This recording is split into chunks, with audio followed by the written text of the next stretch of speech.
Salut à tous et bienvenue pour un nouveau podcast. Un podcast comme d'habitude réservé à toutes les personnes qui sont prêtes à tout remettre en question et qui veulent agir en connaissance de cause. Aujourd'hui, c'est un jour particulier puisque c'est le 100e épisode de mes podcasts que j'ai repris il y a maintenant 10 mois. Auparavant, je me concentrais exclusivement, notamment pour ceux qui avaient écouté mes anciens podcasts, sur des podcasts musculation.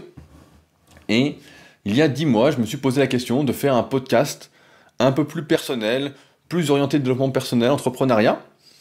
Et j'étais pas sûr de vouloir me lancer, de vouloir le faire. J'ai hésité un petit moment, pendant 2-3 semaines, à regarder comment faisaient ceux dont j'écoutais les podcasts, où est-ce qu'ils hébergeaient leurs podcasts, comment ils enregistraient leurs podcasts. Et je me suis surtout posé la question en fait de la légitimité.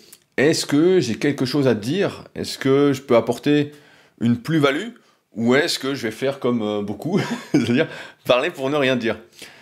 Et donc après réflexion, je me suis dit, bon, bah ça fait quand même 12 ans, au moment où j'ai lancé ces podcasts, que j'étais sur Internet, que je vivais de ma passion, que j'avais monté plusieurs sociétés, plutôt avec succès, et qu'aujourd'hui j'arrivais dans une sorte de, pas d'apothéose, mais de finalité de ce que j'ai entrepris depuis donc plus de 10 ans, et que j'avais quelques conclusions, quelques discussions à avoir avec vous qui pourraient vous intéresser. Et effectivement, bah, plus de 100 podcasts après, après 100 podcasts, parce que plus de 100 on n'y est pas encore, mais la semaine prochaine, si tout va bien, eh bien, j'avais effectivement beaucoup de choses à dire, et j'en ai toujours. Et ça m'étonne parce que c'est vrai que j'ai jamais été, du moins quand j'étais enfant et adolescent, j'ai jamais été très bavard, j'ai jamais été très bon en écriture. Je fais le parallèle avec mes newsletters parce que là je regardais, et j'en suis à la 267e newsletter numérotée.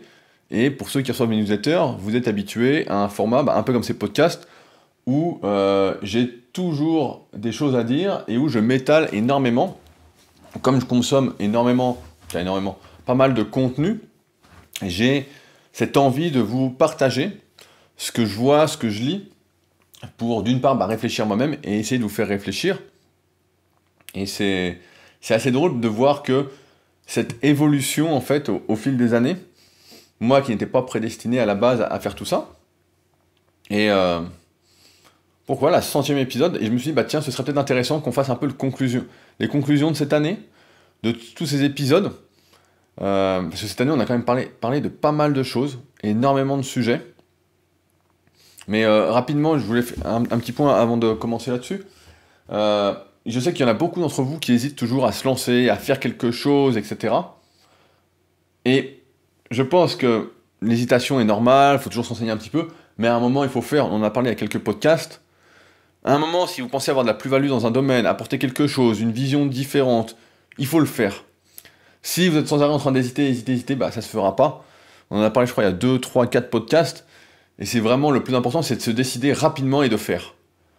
Je vais vous donner un exemple, on va en reparler après dans le podcast, parce que c'est assez... ça illustre pas mal mes conclusions de l'année. Mais c'est comme pour choisir une voiture, par exemple, toute l'année, ça fait presque un an que je réfléchissais à changer de voiture. En effet, j'avais un leasing sur une de mes sociétés, donc une location de voiture professionnelle. Et je me disais, bah voilà, je vais arriver au bout, qu'est-ce que je prends comme voiture? Et toutes les semaines, bah pour ceux qui me côtoient régulièrement, pourront vous le confirmer, mais toutes les semaines, je changeais d'avis sur la nouvelle voiture à prendre. En fait, je regardais pendant 2 jours une voiture, et je disais, ah, ça là super, je regardais tous les tests, enfin bon, j'aime bien regarder tous les tests qui existent sur le net, tout comparer, etc. Et donc, une semaine, je regardais une voiture, je disais, voilà, celle-là. Et puis comme je ne devais pas l'acheter tout de suite, bah, ça retombait, et donc c'était mort. Et j'ai fait ça jusqu'au bout, jusqu'à temps de changer de voiture jusqu'à la semaine dernière, où j'ai encore changé, entre les 2 dernières semaines, j'ai encore changé, parce qu'en fait, je me suis décidé, et comme ça se faisait pas, j'ai eu le temps d'hésiter et de me redécider pour autre chose. Et ça, je pense que c'est une erreur, c'est une fois que on s'est décidé, il faut le faire vite, sinon on le fait pas. Et si on le fait pas, alors est-ce que mon choix de voiture est le bon choix? On va dire, est-ce qu'il y a un bon choix? Donc, ce que m'ont appris ces 100 podcasts, c'est marrant quand on y réfléchit, quand je me dis 100 podcasts, je me souviens, il y a quelques mois, j'avais vu qu'un podcasteur en était arrivé à 100 podcasts, mais il en faisait pratiquement un par jour, et qui se permettait justement de vendre une formation pour apprendre à faire des podcasts. Alors, c'est pas compliqué à apprendre à faire des podcasts, il suffit de parler, comme on parle dans la vraie vie, comme ça vient, Et c'est comme pour écrire, souvent je reçois des questions comme ça de personnes qui me disent « Ah putain, t'écris bien, comment tu fais ?» Mais en fait, c'est pas que j'écris bien, c'est que c'est comme ça dans ma tête, en fait. Je réfléchis, j'écris et je parle, en fait, comme je réfléchis, comme c'est dans ma tête, et donc ça sort tout seul. Et je suis sûr que vous aussi, ça fait la même chose, c'est juste que vous avez peut-être une appréhension du style Ah mais si c'est pas assez bien, mais... Et en fait, comme il n'y a pas de bien ou de pas bien, c'est juste votre style, en fait. On cherche souvent à copier les autres, mais c'est une erreur, en fait. Chacun a son propre style, et si vous avez des choses à dire, bah voilà, faut le faire. J'ai pas de facilité particulière, même si maintenant, effectivement, j'ai développé une sorte de compétence dans l'écriture, dans le podcasting, si on peut dire, hein, même si c'est encore le début. Bah c'est venu à force de faire, en fait. Vous connaissez sans doute la règle des 10 000 heures, qui dit que en moyenne, il faut 10 000 heures de pratique dans un domaine pour en devenir un expert et être au top de son potentiel. Donc c'est une moyenne, hein, à prendre avec des pincettes, bien évidemment. Pour certains, ce sera plus rapide, pour d'autres, beaucoup plus lent. Mais en gros, c'est ça. Et là, bah, on peut dire qu'à force de faire, bah, forcément, on développe quelque chose. J'en suis pratiquement à 1000 newsletters depuis mes débuts. Alors là, je suis à la 267e d'écrite officiellement, mais officieusement, j'en ai fait une tonne, puisque pour ceux qui sont élèves, vous le savez très bien, quand vous devenez élève, vous recevez un e-book qui récapitule mes meilleurs newsletters musculation pour justement vous aider à la compréhension du suivi coaching. Donc, mais c'est vrai qu'avant, mes newsletters étaient beaucoup moins développés et c'est venu progressivement. Donc, durant ces 100 épisodes, on a parlé de pas mal de choses, notamment des apparences, donc c'est un sujet qui revenait un peu régulièrement sur la table. On a parlé des problèmes de confiance en soi, de confiance envers autrui. On a parlé des problèmes de liberté, d'esclavagisme moderne. Est-ce qu'on est vraiment libre? Est-ce que ce monde ne nous rend pas esclaves, malgré le fait qu'on n'y croit pas? Et pourtant, on est 100 podcasts plus tard, et rien n'a changé. Absolument rien. On peut regarder le monde autour de nous, et on peut même se dire que c'est de pire en pire. C'est vraiment catastrophique. Hier, je suis tombé, donc je ne sais plus qui regardait ça, une vidéo sur Kendall Jenner, je ne savais même pas qui c'était. Mais vraiment, je me disais, mais... Et j'entendais, donc je regardais pas, mais j'entendais le son, qui disait que y avait plein de jeunes qui faisaient la queue pour voir cette fille. Et donc ma question à la personne qui regardait la vidéo, c'était, mais qu'est-ce que fait cette fille? Est-ce qu'elle produit quelque chose? Elle fait quelque chose? Elle me dit non, elle est mannequin. Et j'ai dit donc, il y a des gens qui font la queue pour aller voir un mannequin. Elle me dit, ouais, c'est une star, a priori c'est une sœur Kardashian. Donc moi, Kardashian, je les connais pas spécialement, je sais juste qu'elle a un gros cul. c'est tout ce que je sais là-dessus. Donc je sur elle, en tout cas, qu'ils, a priori, ils ont des sous, mais... bien, voilà, j'en sais pas plus que ça, c'est vraiment pas un sujet qui m'intéresse. Et je me dis, mais en fait, absolument rien n'a changé. Nous sommes au même point qu'il y a pratiquement un an. Ceux qui faisaient, bah, font toujours, et ceux qui faisaient pas, bah, ne faisaient pas, ne se prennent toujours pas en main, ne prennent pas leurs responsabilités. On a essayé de lutter contre ces apparences, et en fait, on y est de plus en plus. La dernière fois, je parlais avec un ami au téléphone qui me disait justement, donc lui qui écoute beaucoup de podcasts un peu technologiques, etc., qui me disait que de plus en plus, par exemple sur YouTube, de gens achetaient des pouces vers le haut, achetaient des vues, etc. Que de plus en plus, c'était vraiment ce monde des apparences. Et il y a même un jeune qui m'a écrit la semaine dernière, il y a quelques jours, qui est sportif de haut niveau en athlétisme, et qui me dit, voilà, est-ce que... Donc je le connais pas du tout, hein, mais c'est assez ironique quand même. Il m'écrit, il me dit, salut, est-ce que tu pourrais partager mon compte parce que j'ai pas assez de visibilité pour les marques. Et je me dis, ben, quand je lui réponds, je lui dis, ben écoute, je lui dis, je te connais pas, je lui dis, est-ce que tu sais ce que je fais au moins? Donc bon, forcément, il savait pas ce que je faisais du tout. Donc c'est assez drôle comme démarche, mais bon, ça montre bien que, on va en parler juste après, que le monde va, je trouve, de plus en plus mal. En tout cas, il n'ira pas de mieux en mieux, ou en fait, le monde est tel qu'il est, quoi, plutôt, on va dire ça comme ça. Parce que j'ai également reçu un message d'une personne qui m'a dit que je me lamentais beaucoup. Et je me dirais pas que je me lamente, je me dirais que je suis conscient de ma propre vision du monde. Après, elle est comme elle est. Et ça aussi, on va en reparler juste après, mais c'est vrai que... Et donc ce jeune m'écrit pour montrer justement ce problème, en fait. Il est sportif de niveau, donc il fait des super performances. J'ai vu ses photos, elles étaient assez belles, mais effectivement, il a un tout petit compte sur Instagram. Et il n'est pas assez visible pour les marques. Il n'est pas assez visible pour être sponsorisé, pour vivre de sa passion, etc. Parce qu'aujourd'hui, ce qui compte, ce sont les apparences à fond. absolument tout. Et on aura beau lutter contre ça, en fait, on ne peut pas. Et je vais reprendre sur l'histoire de ma voiture, et sur mon histoire un peu personnelle. Si on analyse un peu ce que je fais, depuis maintenant, bah donc j'ai commencé la musculation en 2001, et sans doute comme beaucoup d'entre vous, si vous faites de la musculation, ou si vous faites attention à votre apparence, etc., on a tous commencé ou presque la musculation pour des histoires d'apparence. Parce qu'on se trouvait trop maigre, parce qu'on se trouvait trop gras, parce qu'on se trouvait pas comme ci, comme ça. On a tous commencé par là. En fait, nous sommes, euh, nous sommes dans ce côté d'apparence, en fait, malgré nous. On y est, et même si on dit, voilà, c'est pas important, si c'est pas important, bah, on arrête de s'entraîner, on arrête tout. Et là, bah, récemment, je vous ai dit, voilà, j'ai changé de voiture, et au début, je me suis dit, donc raisonnablement, je me suis dit, voilà, la voiture, je vais changer, je vais prendre un truc pas cher, qui a pas trop de chevaux. J'étais prêt à faire une petite concession sur le nombre de chevaux, parce que je passais quand même d'une RCZ-R, donc d'une Peugeot, qui ressemble un peu à une OITT, avec 270 chevaux. Donc je me disais, bon, bah, je peux descendre un petit peu, mais pas trop non plus. Mais au départ, sur le principe, je me dis, bah voilà, raisonnablement, je peux diminuer par deux, 140 chevaux, une voiture 5 portes pour mettre mon kayak sur le toit. Je peux, quoi, ça va le faire. Et en fait, bah, ça aurait pu se faire, parce qu'au début où j'ai mis ma voiture en vente, j'avais trouvé une voiture beaucoup moins chère, 150 chevaux, je crois. Voilà, ça m'aurait été, en fait. Et ça s'est pas fait, il y avait des problèmes sur l'autre voiture, donc voilà. Et qu'est-ce qui s'est passé? Donc, bah, pratiquement un an après, au moment où j'ai changé de voiture, bah, j'ai pris un nouveau bolide, donc certes un peu moins cher, un peu moins puissant, bah ouais, 240 chevaux au lieu de 270. Au lieu que ce soit une voiture blanche, bah, comme le modèle est un peu plus basique, et bah, la voiture est rouge. Je voulais une voiture colorée, bah ouais, à un moment je voulais une voiture jaune il y a 2 semaines. Puis je me suis dit, bah tiens, une voiture rouge c'est peut-être mieux, c'est plus Ferrari. Puis j'aime bien la couleur. Et c'est là qu'en fait, je me rends compte que on a beau lutter contre une partie des apparences, en fait, c'est le monde tel qu'il est. Et ça ne changera pas, et je pense que ce sera de pire en pire. Je ne sais pas quand est-ce que ça va s'effondrer, hein, si ça s'effondre un jour. Mais on n'est que là-dedans. Et même si on peut faire le test, hein, je me souviens d'une réunion pour les nouveaux propriétaires, comme, je sais pas si vous savez, mais j'ai une salle de sport, donc j'ai acheté le local, donc il est à moi, et à un moment il y avait une réunion, qui a une sorte de fête pour le lancement de la nouvelle zone industrielle, avec tous les propriétaires et puis tous les notables, entre guillemets, toutes les personnes un peu influentes du coin. Et donc j'avais complètement oublié la réunion, parce que c'est pas du tout mon style. Et donc je sors de l'entraînement et je vois plein de monde, une tente, etc., un buffet sur le parking de la zone. Et donc je sors, bah, j'étais habillé un peu comme un pouilleux, quoi, comme pour m'entraîner, quoi, en fait. Je suis pas là pour faire un défilé de mode. J'ai du mal avec les personnes qui vont à la salle, hein, comme s'ils faisaient un défilé de mode. Excusez-moi, je suis en train de boire mon café aussi en même temps. Mm.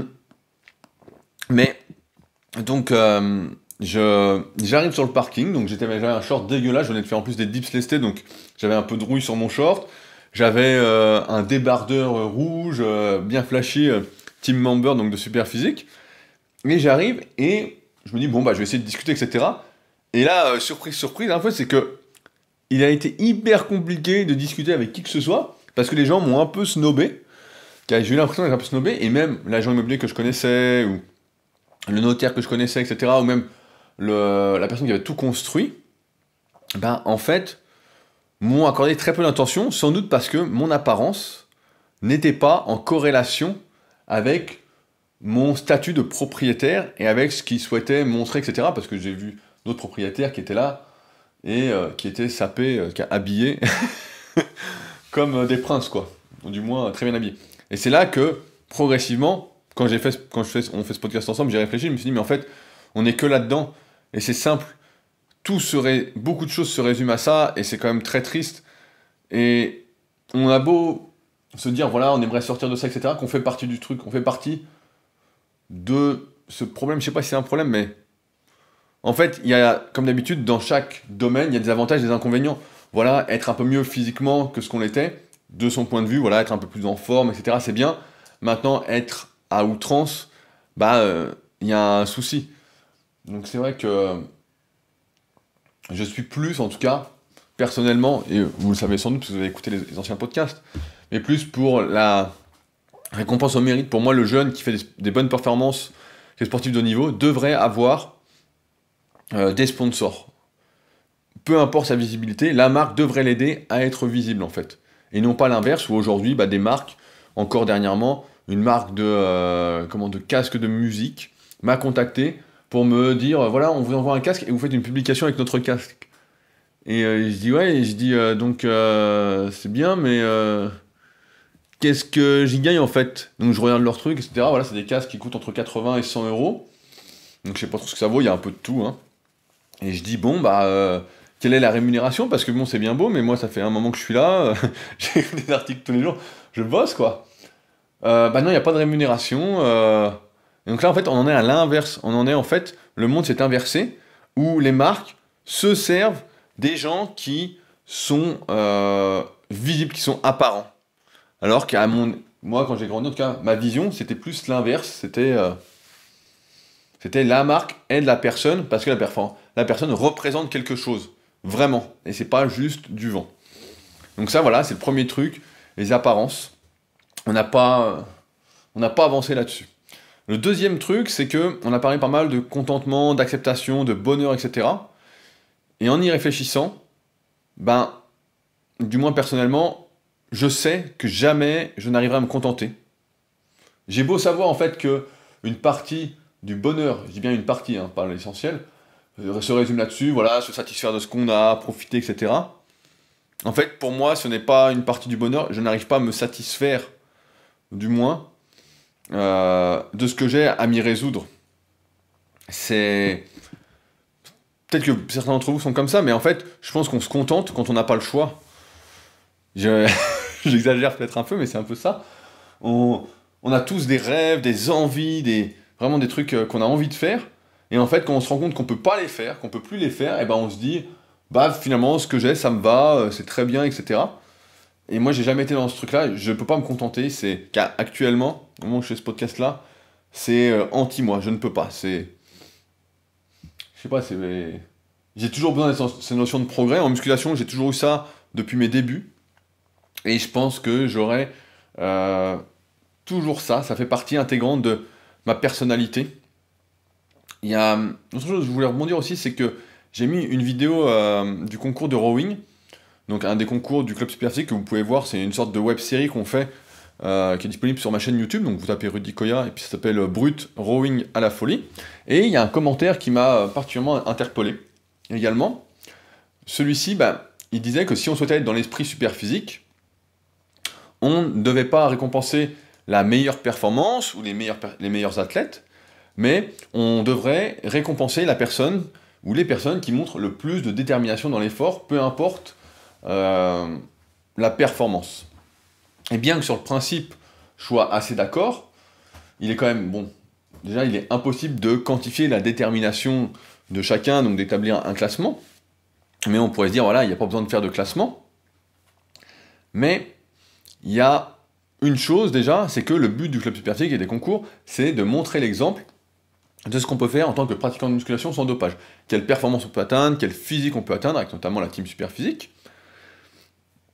Et même s'il y a un classement donc pour la concours et la finale que sont les Super Physique Games, donc c'est la finale qui va se dérouler, mais je vous en reparlerai en juillet sur Annecy, il n'en reste pas moins vrai que même si le Club Super Physique, c'est là pour faire mieux ensemble que seul, pour se motiver à progresser, etc., que j'ai autant d'admiration pour n'importe qui fait du mieux qu'il peut. Maintenant, d'un point de vue motivation, et parce que c'est le monde qui est comme ça, et parce qu'on a été élevé comme ça, on a été éduqué comme ça, on a été formé comme ça, c'est le monde comme ça qui nous a façonné à son image, il n'en reste pas moins vrai que j'aimerais être aussi motivé par n'importe quelle performance. Mais dans la réalité, je suis plus motivé par les personnes qui ont à peu près mon niveau, voire qui sont un peu meilleures, et de me dire, voilà, qu'est-ce qu'ils font? Voilà, s'ils font ça, moi aussi, je peux faire ça. C'est ça la réalité. La réalité, c'est qu'on est motivé par les gens qui sont proches de nous. Quand c'est trop loin, on n'est pas motivé.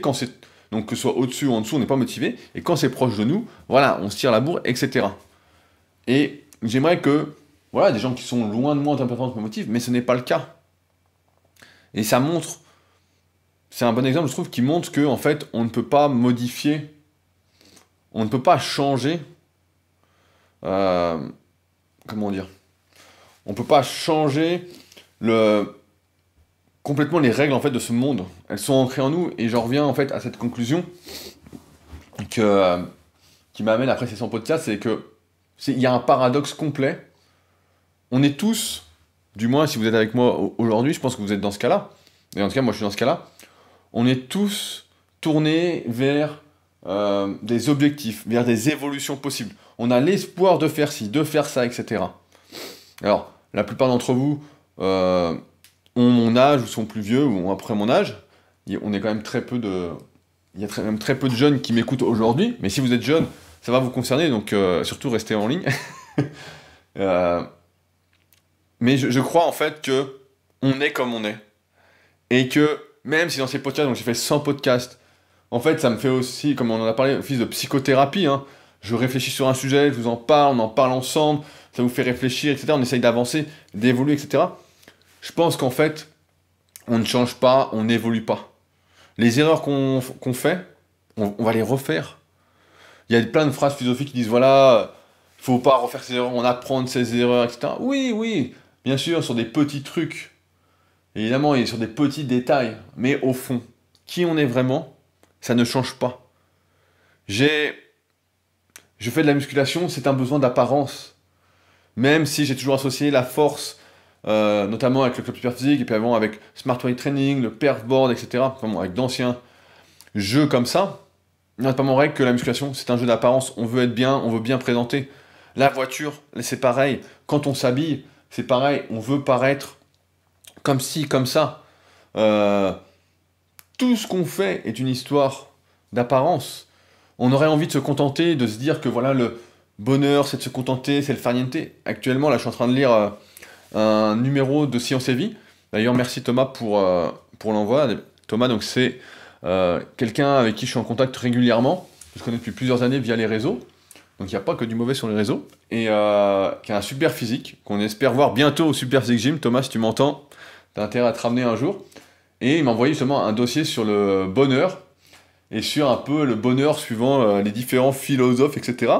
Et ils en arrivent à une conclusion, donc je la fais un peu rapide, mais une conclusion qui est que le bonheur est surtout philosophique. Et que le bonheur, suivant certains auteurs, en fait, c'est de ne rien faire. C'est d'être tranquille, de ne rien avoir, etc. Et d'autres philosophes remettent ça en question en disant mais que la vie actuelle amène, de toute façon, à des compromis à faire qui font que, bon, bah, finalement, le bonheur n'est pas comme certains philosophes le pensaient, ce n'est pas ne rien faire, etc. Du moins, pour moi, ce ne sera jamais ça. Le jour où je ne peux rien faire, c'est que c'est malgré moi, en fait. C'est comme je disais sur le contentement, c'est que je ne peux pas faire. Et je crois que, en fait, le fait d'évoluer, de changer, c'est un leurre complet. On a parlé de plein de choses, j'y réfléchis, je lis des centaines de livres, j'essaye de me remettre en question, j'essaye de faire ci, de faire ça, etc. Et il y a des petites choses qui changent très progressivement. Mais cette idée de changer, en fait, ça nous fait parler, ça nous fait réfléchir, mais au final, et on la connaît cette phrase, qui est les gens ne changent pas. Et on ne change pas.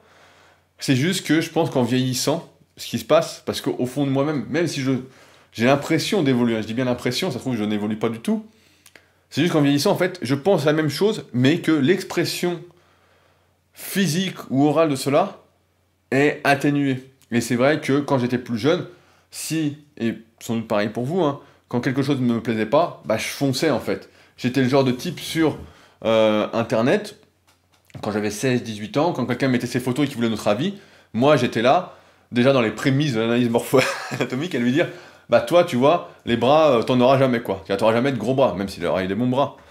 Et j'étais plutôt le mec qui pointait justement les défauts du truc, et en me disant, bah voilà, c'est comme ça, mais pas méchamment. Et là, en fait, c'est ce qu'on continue de faire en fait, avec ces podcasts. Je pointe les défauts en essayant d'apporter des solutions, mais les solutions ne sont pas en fait accessibles à tous.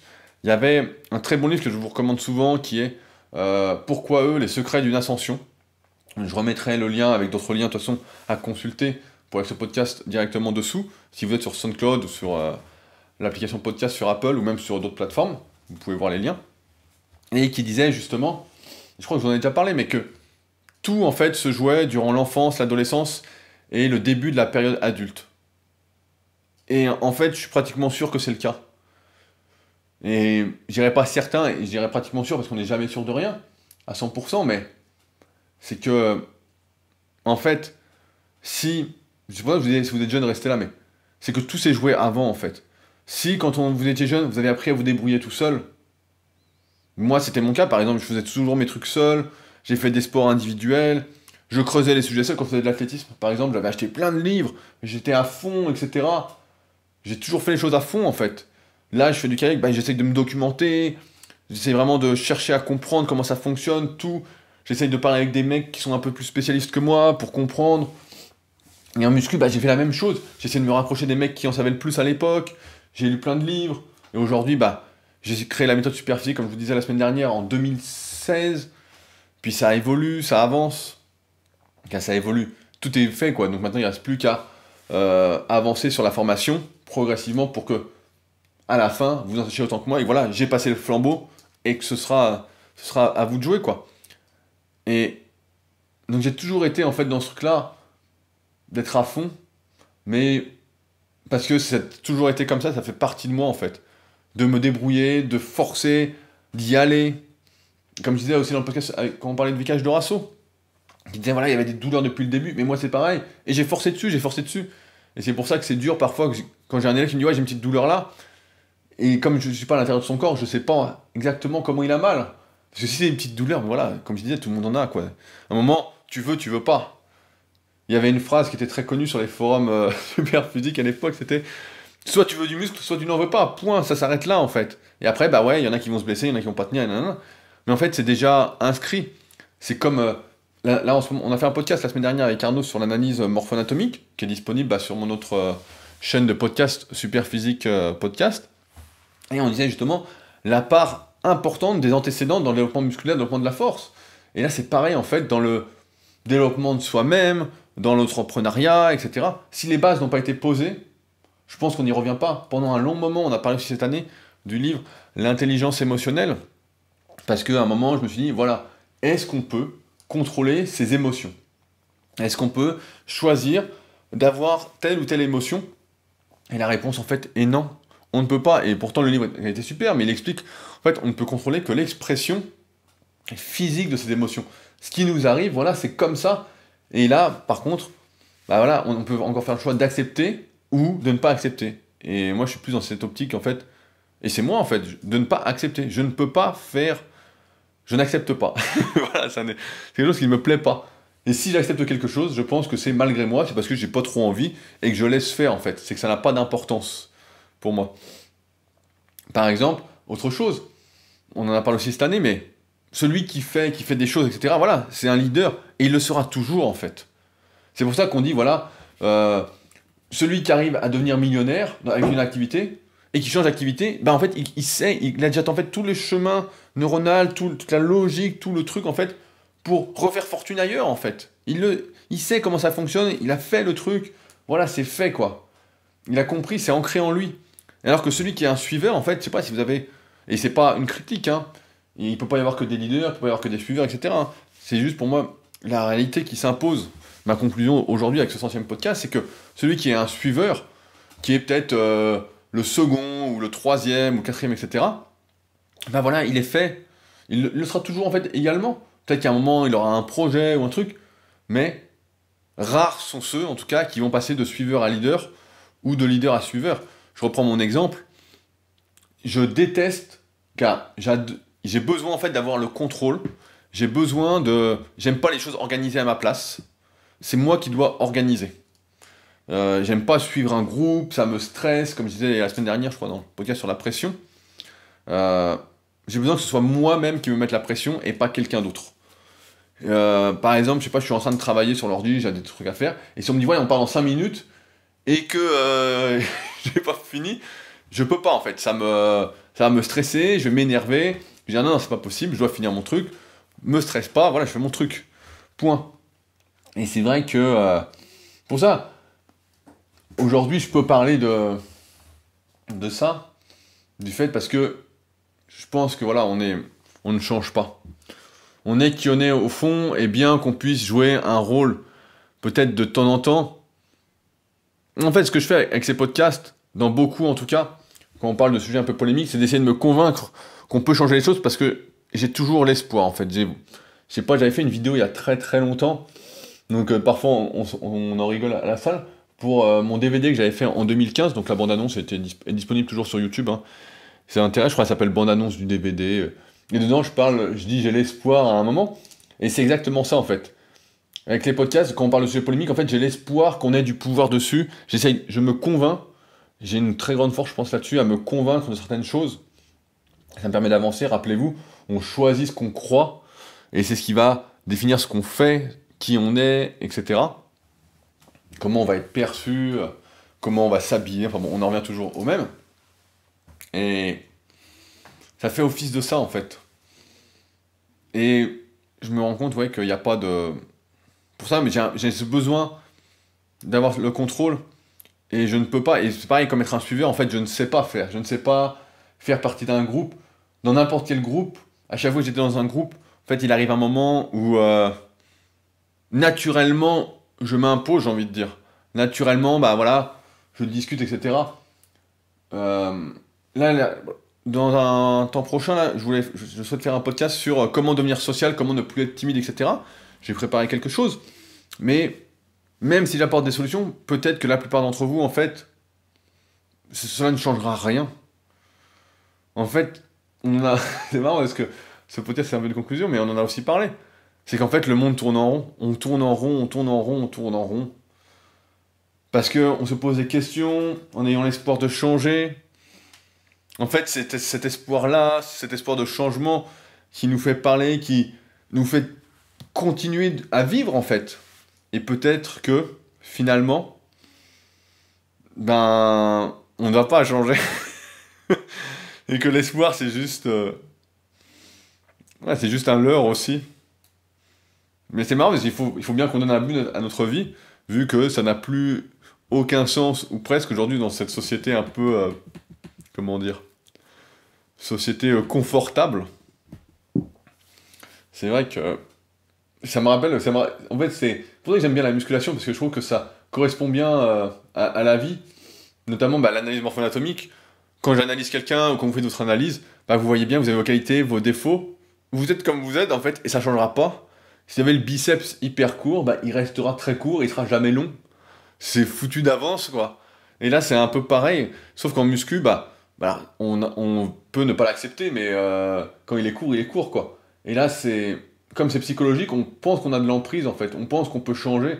Comme à un moment, voilà, comme je disais, je pensais que je pouvais contrôler les émotions qui m'arrivaient, etc. Je pensais que je pouvais revenir sur certains trucs, ancrés, etc. Mais je pense pas. Je pense qu'on peut essayer de se comprendre, etc. C'est de voir pourquoi on est comme ci, pourquoi on est comme ça. Mais que plus on a d'antécédents là-dedans, plus on est resté dans ces schémas-là. Et en fait, moins ça bouge. Aujourd'hui, bah, j'ai 30 ans, ça fait 30 ans que je suis comme ça. Avant de changer un comportement ou une façon de penser, et encore faut-il en avoir envie, ça c'est une autre question aussi. Je regarde une série bon, qui est vraiment très très nulle, hein, mais qui me repose confortablement le cerveau, justement, ça s'appelle Lucifer. Donc quand je suis crevé, je me mets ça m'aide à m'endormir. Et je sais plus dans quelle saison, il y a une femme qui est avocate, donc je sais plus le nom, hein. Je retiens pas vu que je dors à moitié devant. Et elle essaye d'être sympathique en fait. Et en fait, pendant des années, elle a défendu bah, tous les gens malhonnêtes, quoi. Elle a défendu tous les escrocs. Et donc, à un moment, elle se dit, bah, je vais aller en enfer, c'est pas possible, nanana, il faut que je change, il faut que je fasse le bien autour de moi, etc. Et malgré tout, elle n'y arrive pas. Donc là, je sais pas, c'est l'épisode que j'ai vu hier, elle n'y arrive pas. On sent qu'elle se force, et même quand elle essaye de faire le bien, en fait, derrière, il y a un truc qui va pas. Genre, elle essaie d'aider la police, mais en fait, derrière, elle a volé des dossiers, enfin bon. Elle n'arrive pas à changer. Et il y a une autre fille qui est justement tout l'inverse, qui est, a priori, hyper sage, etc., en apparence, hein, hyper, qui a de la bonté, qui est bienveillante, etc., qui est tout l'inverse, et qui, quand elle voit l'autre fille, lui dit, je sens qu'il y a un truc de mal en vous, ça ne va pas, etc. Et l'autre essaye de se forcer, et on sent que ça vient pas, quoi. Parce qu'il y a, je sais pas, dans la série d'avoir 35-40 ans, voilà, ça ne vient pas. Donc c'est pour ça, c'est marrant, quoi, de voir que on essaye de se changer, mais on va pas changer, quoi. On a beau croire qu'on change, qu'on évolue, on reste toujours les mêmes au fond. Et je crois que c'est le paradoxe, en fait, de l'humanité, de l'être humain, qui est sans doute amené à disparaître. Je referai peut-être un podcast sur ce que m'a envoyé Thomas, parce qu'il y a beaucoup, beaucoup de choses à dire. Alors pareil, ceux qui veulent pas entendre des trucs un peu... qui pourraient être connotés négativement selon eux, je leur conseille de pas écouter ce podcast quand je le ferai. Parce que il y a, il y a des choses assez dures à entendre si on n'est pas préparé. Mais en tout cas, moi qui m'ont vraiment intéressé, qui m'ont... Ouais, ça m'a... Il y a eu un article justement là qui... J'aurais pu... C'est exactement mon avis, quoi. Donc, c'est assez drôle de... Voilà, c'est le paradoxe, en fait. Et bon, en conclusion, j'ai envie de dire, on est qui on est. Et de toute façon, on n'a pas d'autre choix que de l'être. Donc, c'est bien qu'on réfléchisse ensemble, etc. Et moi, je vous parle de tout ça dans les podcasts parce que j'ai ce besoin de parler, j'ai ce besoin de transmettre, j'ai ce besoin, et je mets ces podcasts dans le truc éducation parce que j'éduque les gens en tirant en musculation depuis des années, et j'ai cette envie de transmettre, de vous aider à réaliser vos projets, à vous remettre en question, à être de meilleures personnes, etc. Si c'est votre but en fait. Mais peut-être en fait que je vous aide seulement à être vous-même, et c'est déjà peut-être pas mal. Peut-être déjà qu'il faut se contenter de ça, mais c'est vrai que j'ai autre chose qui est drôle. C'est vrai que quand je vois quelqu'un, et je vois qu'il a du potentiel dans quelque chose, ou quoi, je dis, ah non, mais toi, tu devrais faire... Je vois tout de suite le plan qui se met en place, etc. Je vois le truc, en fait. Je sais pas, j'ai comme un sixième sens là-dessus, qui me fait dire que, quand je vois quelqu'un, s'il va réussir, ou, tiens, réussir dans le sens, est-ce qu'il va monter une entreprise, est-ce qu'il va vraiment avoir un impact, ou pas d'impact, je le sens, en fait, tout de suite, quoi. Et c'est vrai que d'autres pas, quoi, en fait. Et c'est... En fait, ça se sent, c'est à l'intérieur de soi, et c'est déjà là depuis le début, quoi. C'est là en 25 ans. Et dans le bouquin, justement, il disait que si à 25 ans, on n'avait déjà pas posé les bases, on n'avait rien avancé, etc., bah, ça allait être compliqué. Ils avaient très très peu d'exemples de personnes qui avaient réussi après 25 ans, du moins en n'ayant pas eu les bases avant. Et c'est vrai que, en y réfléchissant, moi j'ai toujours été un peu différent, toujours été un peu spécial. On a tous envie de croire qu'on est spéciaux, hein, mais c'est vrai que j'ai toujours fait bande à part. J'ai jamais fait de sorties entre potes, été en boîte, trucs comme ça n'a jamais été mon truc. J'ai toujours été assez sérieux, à essayer de comprendre les choses, à être curieux. Et j'ai toujours été, voilà, un peu à part. Et ce qui fait que, voilà, bah, j'en suis là où j'en suis aujourd'hui. Et que j'ai encore donc, pas mal de projets dont je vous ai parlé. Et donc je vais vous parler dans les prochaines semaines. Restez, suivez bien les prochains podcasts. Mais c'est vrai que, voilà, enfin, c'est un peu la conclusion de ces podcasts, de ces 100 premiers épisodes. Donc j'ai encore pas mal d'idées pour les suivants. Hier, j'ai eu des idées vraiment de folie. Je sais pas, j'ai eu une journée très très inspirante. J'ai noté au moins 4-5 idées de sujets de podcast avec des plans, etc. Pareil, souvent, je donne une petite astuce, hein, je sais pas si ça vous servira ou pas, mais quand on a des idées, souvent on note juste la phrase de l'idée et on note pas tout le cheminement qu'on a dans la tête. Et ça, c'est une erreur, je l'ai souvent fait. C'est que j'ai une idée, je note l'idée, et après, bah voilà, je note pas la suite, ce qui me vient. Et je me dis, bah c'est bon, j'ai la phrase d'entrée, après ça va venir tout seul. Et en fait, depuis peu, maintenant, ce que je fais, c'est que quand j'ai une idée, je note tout le cheminement, donc j'écris au moins 5, 6, 7 lignes, et au fur et à mesure, de temps en temps, quand je regarde mes notes, par exemple, je dis, ah tiens, encore ça, ça, ça, ça, et en fait, je remplis, et à la fin, en fait, j'arrive à, je sais pas, 20, 30 ou 40 lignes sur la même idée, et en fait, bah, ça me fait tout le plan pour faire une newsletter, faire un podcast, pour réfléchir, etc., tout mon cheminement, en fait, et je me contente pas seulement de l'idée du mot-clé ou de la phrase-clé, c'est vraiment un ensemble, parce qu'on perd aussi ses raisonnements, je trouve, si on les note pas. L'idée c'est bien, mais il faut aussi toute la logique derrière. Du moins, moi ça m'aide personnellement, alors peut-être que ça vous aidera pour clarifier certains points, certaines questions que vous vous posez, pour essayer d'y apporter des réponses. En tout cas, c'est cool, hein, on est comme on est. Et on va faire dans ce cas du mieux qu'on peut, comme ça. Donc voilà, si vous souhaitez réagir à ce podcast, c'est avec plaisir. Comme d'habitude, sur le forum, n'hésitez pas à poster. Je mettrai un lien pour ceux qui veulent accéder au forum sous le podcast. C'est mieux que par email, etc. Parce qu'on peut parler entre nous. C'est beaucoup plus convivial, je trouve. Et ça va plus dans qui je suis. Quelqu'un qui essaye aussi de faire mieux ensemble que seul. Donc, merci à ceux qui mettront des commentaires. Et puis voilà, si vous avez comme d'habitude des idées de sujets, vous n'hésitez pas. Je vous laisse comme d'habitude avec plusieurs liens sur le podcast à voir si vous souhaitez voir plusieurs choses dont on a parlé dans ce podcast, dont notamment le livre dont j'ai parlé, le forum, voir pour l'analyse morpho-anatomique si vous faites de la musculation, c'est extrêmement intéressant. Et puis nous, on se retrouve de toute façon la semaine prochaine pour un nouveau podcast en essayant de ne pas se contenter. Allez, salut!